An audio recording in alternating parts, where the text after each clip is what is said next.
السلام علیکم ورحمۃ اللہ وبرکاتہ۔ اعوذ باللہ السمیع العلیم من الشیطان الرجیم من ہمزہ ونفخہ ونفثہ۔ سورۃ آل عمران آیت نمبر 79۔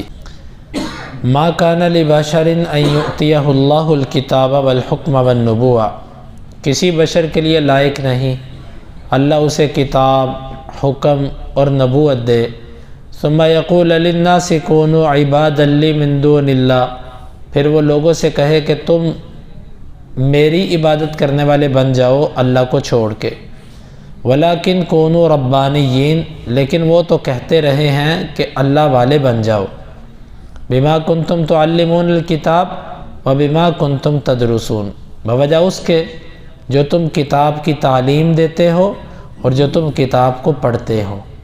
ولا یأمرکم ان تتخذوا الملائکۃ والنبیین اربابا، وہ تمہیں حکم نہیں دیتا کہ تم فرشتوں کو اور نبیوں کو رب بنا لو۔ ویأمرکم بالکفر بعد اذ انتم مسلمون، کیا وہ تمہیں حکم دے گا کفر کا اس کے بعد کہ جب تم مسلمان ہو چکے ہو؟ اس آیت مبارکہ کے شان نزول کے حوالے سے تفاسیر میں جو لکھا ہے وہ یہ ہے، اللہ کے نبی صلی اللہ علیہ وسلم کے پاس یہودی آئے اور عیسائی ان کے کچھ لوگ آئے اور آ کر کہنے لگے کہ اے محمد صلی اللہ علیہ وسلم، تو یہ چاہتا کہ ہم تیری عبادت شروع کر دیں؟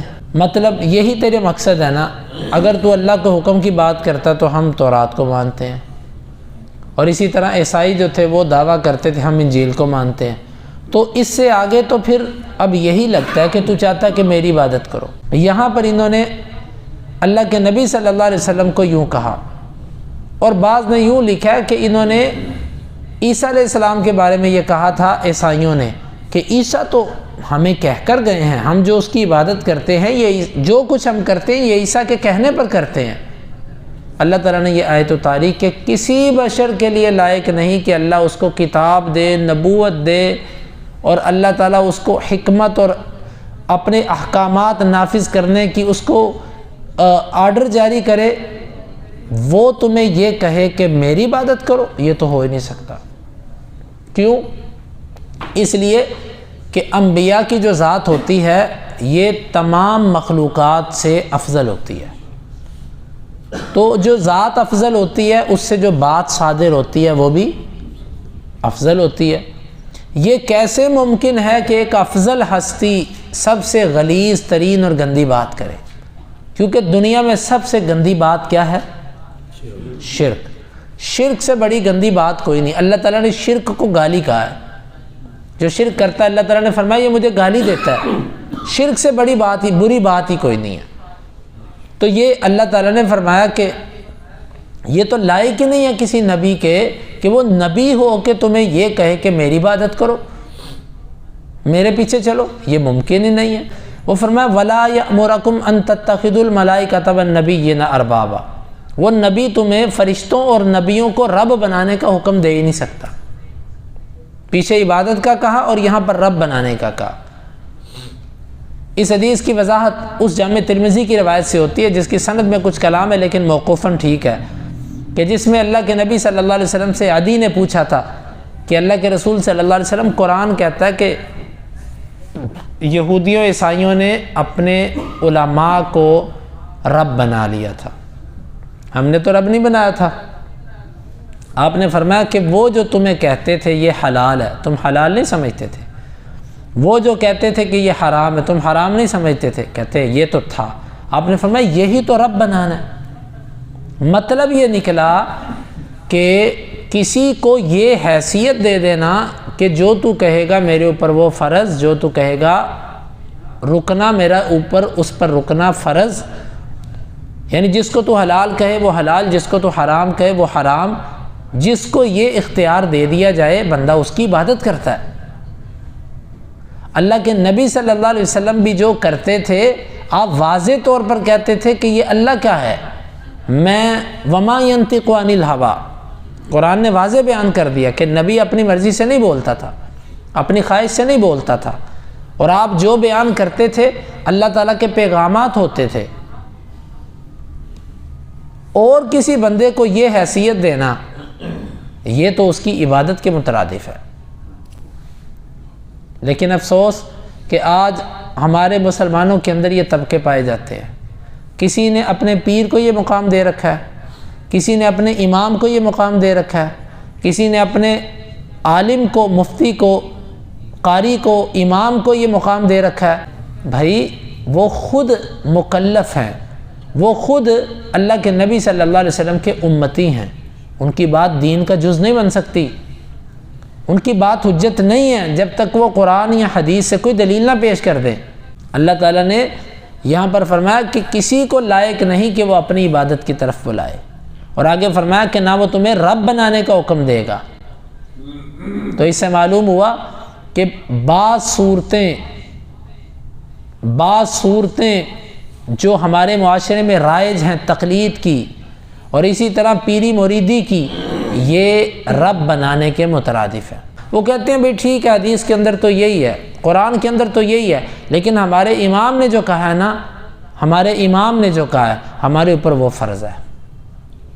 حالانکہ امام صاحب نے بھی ایسے نہیں کہا، ائمہ بھی اس رویے سے بری ہیں۔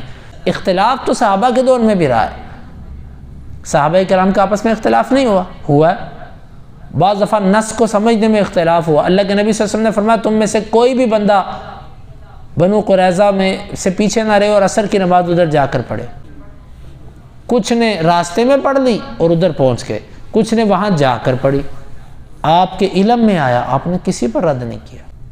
ایک صاحب تھے دیوبند کے مدرسے کے بہت بڑے، شیخ الہند جس کو کہا جاتا ہے، محمود الحسن دیوبندی صاحب رحمہ اللہ، انہوں نے تقریر ترمذی جو ہے نا، اس کی املا جو تقریر ترمذی تھی، اس کے اندر لکھا، اس کے اندر یہ عبارت ہے، مسرات جو ہے نا وہ ایک مسئلہ ہے کہ اگر کسی بندے نے کسی سے بکری خریدی اور اس بکری والے نے یا اونٹنی خریدی اور اس نے چالاکی یہ کی تھی کہ اس کا دودھ 2-3 دن سے دوہا نہیں تھا، اس کی وجہ سے اس کا دودھ بڑھ گیا، جب اس نے مارکیٹ کے اندر لا کر اس کو دکھایا دیکھو یہ اتنے کلو دودھ دیتی ہے، تو بندے نے جلدی سے پیسے نکالے اور بکری لے لی۔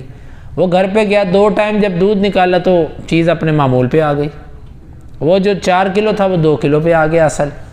تو اگر کسی نے ایسے کیا، شریعت کہتی ہے کہ وہ اس کی بکری اس کو واپس کرے گا اور وہ دوسرا بندہ لینے کا پابند ہے، لیکن شریعت نے یہ کہا ہے کہ اس نے جو 2-4 دن اس کا دودھ پیا ہے نا، اس دودھ کے بدلے میں 1 سا کھجوروں کا دے دے، کچھ کھجوریں اس کے عوض میں دے دے۔ اب حدیث واضح ہے، صحیح حدیث ہے، سب متفق ہیں اس کی صحت پہ، لیکن فقہ حنفی یہ کہتی ہے کہ نہیں جی، وہ کہتے ہیں اس نے اس کے گھر پہ پٹھے بھی تو کھائے ہیں نا، وہ کیوں دے وہ 1 سا کھجوریں؟ حالانکہ جہاں پر حدیث آ جائے وہاں پر تو عقل، اس کا جواب ہم دیں گے، ہمارے پاس اس کا بھی جواب ہے کہ بھائی وہ جو پہلا دودھ اس نے نکالا اور تم نے پیا، وہ تمہارے پٹھے تھے کہ اس کے پٹھے تھے؟ یہ محمود الحسن دیوبندی صاحب جب اس حدیث پر پہنچے ہیں نا، کہتے ہیں امام شافعی کا موقف وہی ہے جو حدیث والا ہے، کہتے ہیں الحق والانصاف وان الترجیح للشافعی، یہ پڑھی ہوئی ہے اوپر کتاب ہمارے پاس۔ حق اور انصاف کی بات یہ ہے کہ اس مسئلے میں ترجیح امام شافعی کے لیے ہے، کیونکہ دلیل آ گئی ہے۔ امام شافعی کا موقف راجح ہے، ہمارا موقف راجح نہیں ہے کیونکہ دلیل ہے ادھر، لیکن ولیکن نحن مقلدون یجب علینا تقلید امامنا ابی حنیفہ تھا، لیکن ہم مقلد ہیں، ہمارے اوپر اپنے امام کی تقلید واجب ہے بس۔ اب بتائیے کہ یہ تقلید کی صورت حرام ہے کہ نہیں ہے؟ بتائیے، یہ تقلید کی صورت شرک ہے کہ نہیں ہے؟ تو یہ اسی لیے وَهَلْ أَفْسَدَ الدِّينَ إِلَّا الْمُلُوكُ وَأَحْبَارُ سُوءٍ وَرُهْبَانُهَا، کہتا ہے کہ دین کو خراب کرنے والے جو لوگ تھے نا، 3 قسم کے لوگ تھے۔ نمبر 1، وَهَلْ أَفْسَدَ الدِّينَ إِلَّا الْمُلُوكُ، بادشاہوں نے دین خراب کیا عیاشیوں میں، وَأَحْبَارُ سُوءٍ، اور یہ جو علماء تھے نا، برے علماء سوء، یہ وَرُهْبَانُهَا، اور یہ صوفیہ، ان 3 قسم کے لوگوں نے دین کو تباہ کیا، اور یقین مانیے ایسے ہی۔ تو یہاں پر اللہ تعالیٰ نے فرمایا کہ کسی نبی کو تو یہ زیب ہی نہیں دیتا کہ وہ تمہیں کہے میری عبادت کرو، جب اللہ کی کے سوا اللہ کے نبی کی عبادت نہیں ہو سکتی، اللہ کہتا ہے یہ کفر ہے، تو پھر یا رسول اللہ مدد کہنا، اغثنی یا رسول اللہ کہنا، یا یہ کہنا اللہ کے رسول میری یہ مشکل کو حل کر دو، اے اللہ کے رسول میری بگڑی بنا دو، یہ اللہ کے نبی کو یوں کہنا، کیا یہ مدد مانگنا عبادت نہیں ہے؟ اور یہ اللہ کے غیر کی عبادت نہیں ہے؟ اور پھر عبد القادر جیلانی کو غوث کہنا، اور ان بزرگوں کو کسی کو داتا، کسی کو گنج بخش اور کسی کو بگڑی بنانے والا، اور پھر ان کے نام پر نظر و نیاز، اور پھر چڑھاوے، اور پھر منتیں ماننا، اور پھر ان کے قبروں پہ جا کے چکر لگانا اور اس پر چڑھاوے چڑھانا، اور یہ ان کے نام پہ جو ہے نا وہ عقیدت کے نذرانے پیش کرنا، قصد کر کے ان کے درباروں کی طرف چل کے جانا، کیا یہ سب کی سب عبادات کی صورتیں نہیں ہیں جو ان بزرگوں کے نام پر آ چکی ہیں؟ یہ شرک نہیں ہے؟ واللہ اگر یہ شرک آپ اس کو نہیں مانتے تو دنیا میں شرک کی شکل دکھائیں تو صحیح ہے کیا؟ کس کو کہتے ہیں شرک؟ تو یہ اللہ تعالیٰ نے فرمایا کہ نبی ایسا نہیں ہوتا کہ وہ تمہیں کہ میری عبادت کرو، لہٰذا آج اللہ کے نبی کا نام لے کر اللہ کے حقوق نبی کو دینے والے نبی کے خلاف چل رہے ہیں، بزرگوں کا نام لے کر اللہ کے حقوق بزرگوں کو دینے والے اللہ کے خلاف چل رہے ہیں اور ان بزرگوں کی تعلیم کے خلاف چل رہے ہیں۔ وَلَكِنْ كُونُوا رَبَّانِيِّينَ، وہ نبی تو یہ کہتے ہیں رب والے بن جاؤ۔ ربانی کون ہوتا ہے؟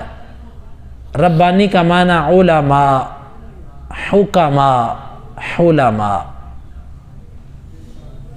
ربانی کا معنی وہ عالم جو حکمت والا ہو۔ حکمت کیا ہوتی ہے؟ حکمت یہ ہوتی ہے کہ وہ کتاب و سنت کی بات کو پورے عدل اور انصاف کے ساتھ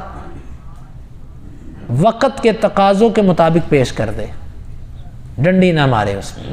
یہ حکیم انسان ہوتا ہے جو کتاب و سنت کی اصل دعوت کو حکمت کے ساتھ، اچھے اسلوب کے ساتھ جو ہے وہ موقع مناسبت سے بیان کرتے، یہ حکیم ہے۔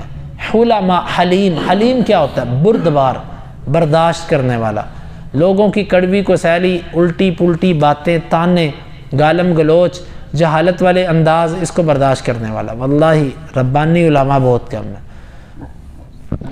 اور بعض نے اس کا معنی یہ کیا ربانی عالم وہ ہوتا ہے کہ جس کے قول اور عمل میں تضاد نہ ہو، جو اللہ سے ڈرنے والا ہو، اپنے علم پر عمل کرنے والا ہو، اس کو ربانی علماء کہتے ہیں۔ تو نبی تو تمہیں یہ کہتے رہے کہ ربانی بن جاؤ، رب والے بن جاؤ۔ کیوں؟ بما کنتم تعلمون الکتاب وبما کنتم تدرسون، اس لیے کہ تم کتاب کی تعلیم دیتے بھی ہو اور کتاب کو پڑھتے بھی ہو۔ اس سے معلوم ہوا کتاب پڑھنے اور پڑھانے والوں کے لیے لازم ہے کہ وہ ربانی بنے۔ کتاب پڑھنے اور پڑھانے کا تقاضا یہ ہے کہ ربانی بنے۔ کوئی پڑھتا ہے تو اس پڑھنے کا تقاضا کہ وہ رب والا بن جائے، کوئی پڑھاتا ہے تو اس پڑھانے کا تقاضا کہ وہ رب والا بن جائے۔ اللہ تعالیٰ ہمیں اس تقاضے کو پورا کرنے کی توفیق دے۔ وَلَا يَأْمُرَكُمْ أَن تَتَّخِذُوا الْمَلَائِكَةَ وَالنَّبِيِّينَ أَرْبَابًا، وہ تمہیں فرشتوں اور نبیوں کو بھی رب بنانے کا حکم نہیں دیتا۔ اس میں یہودیوں کا، عیسائیوں کا اور مشرکین مکہ تینوں کا رد۔ مشرکین مکہ فرشتوں کو اللہ کی بیٹیاں کہتے تھے، یہودی اور عیسائی نبیوں کو اللہ کا بیٹا کہتے تھے، ان سب کا رد۔ اور ہمارے مسلمان نور من نور اللہ کہتے ہیں۔ یہ ہو ہی نہیں سکتا کہ وہ تمہیں اس چیز کا حکم دے، وہ رب بنانے کا کہہ ہی نہیں سکتا۔ جب نبیوں کے لیے رب نہیں بنایا جا سکتا، یعنی ان کے اللہ کا حکم ہی اصل ہے، تو پھر جو بعد کے جو لوگ ہیں، علماء جو ہیں، ائمہ جو ہیں، یہ رب کیسے بن سکتے ہیں؟ اَیَأْمُرُکُم بِالْکُفْرِ بَعْدَ اِذْ أَنْتُم مُسْلِمُونَ، کیا وہ تمہیں کفر کا حکم دے سکتا ہے اس کے بعد کہ جب تم مسلمان؟ اس سے معلوم ہوا کہ یہ کفر ہے، یہ کفر ہے۔ نبی سے بھی مانگنا کفر ہے، اللہ کے حقوق نبی کو دینا بھی کفر، اللہ کے حقوق فرشتوں کو دینا بھی کفر، اللہ کے حقوق علماء، ائمہ، محدثین، فقہاء، صوفیاء، کسی کو دینا کفر ہے۔ اللہ نے ان سب چیزوں کو کفر قرار دیا۔ اللہ تعالیٰ سے دعا ہے اللہ تعالیٰ ہمیں حق سمجھنے کی توفیق عطا فرمائے۔